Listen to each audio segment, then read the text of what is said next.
So our final question then, Eloise, we've talked about some really interesting things to do with your short story writing, but you also have a novel on the way as well in the pipeline. So you're working on this first novel. What can you tell us about it? Tell us what's happening. So the novel is also character driven. Mhm. Like Simon, the character in Reading Lessons, these characters seem to be telling me their story. It's a quiet family drama. Mhm. It's set in Australia. Yeah. As I said, my voice is Australian. It's where Yeah. I feel most authentic. Mhm. Um, One day I woke up and I felt like they were standing next to my bed.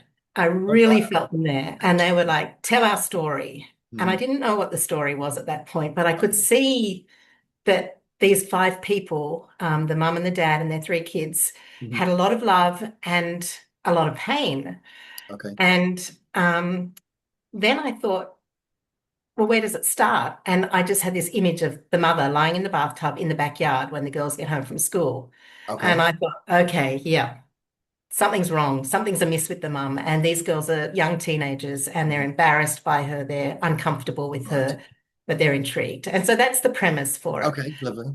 Um, it's about setting, it's about human connection, it's about secrets, it's about things that are not said, things that Mhm. are said, things that are misunderstood. And Ashlyn, the middle daughter, is very perceptive. Okay. And as a teenager, she's starting to see, she finds a letter that her mother wrote as a teenager, and Okay. she's starting to see that things aren't what she thought, Well, okay. and things may not be what everyone else thinks as well. Right. Okay. Um, and I know it sounds really, I'm a bit playful when I say these characters just turn up. Yes. Yeah.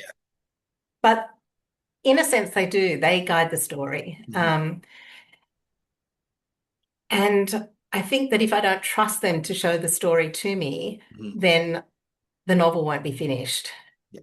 And I feel, I was saying before, I haven't been writing for a few months because I've been traveling a lot. And I Yes. feel their impatience. Like I actually can feel their impatience. And I Mhm. think that my job is to honor them and to let their story be told. I don't know where it's going to end up yet. I think I know where they'll be at this Okay. point because I'm about two-thirds in. But they might surprise me. Okay. Yeah. You never know. Well, and as we saw with reading lessons, it essentially doesn't matter if you don't know where they'll end up because they'll end up in the right place.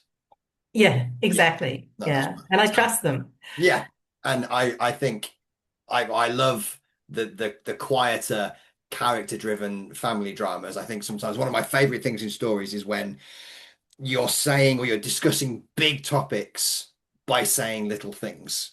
And I often think the quieter family dramas are the perfect setting for that because everything sometimes can feel so little, but it can mean so much.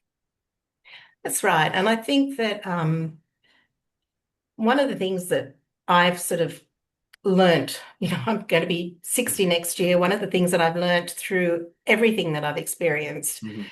is that families can be both tenacious and really like tumultuous at the Yeah, same time. yes. And both those things can be true. Mhm. And it doesn't have to be big. Yeah, There can be yeah, these ripples, these really sort of yeah.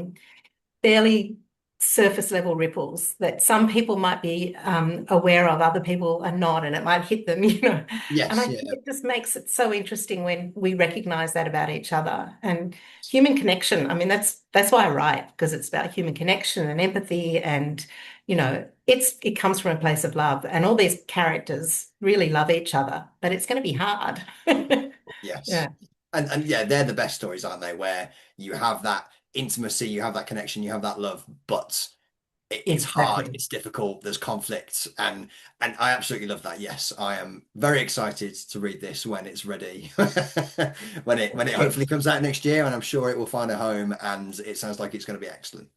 Great, thank you. So, no, thank you very much. It's been a pleasure. And yes, I wish you the best of luck with all your future publications in the novel, short stories, anything else you're working on. Thank you, Ross. It's been really lovely speaking with you. Thank you, Eloise. Thanks.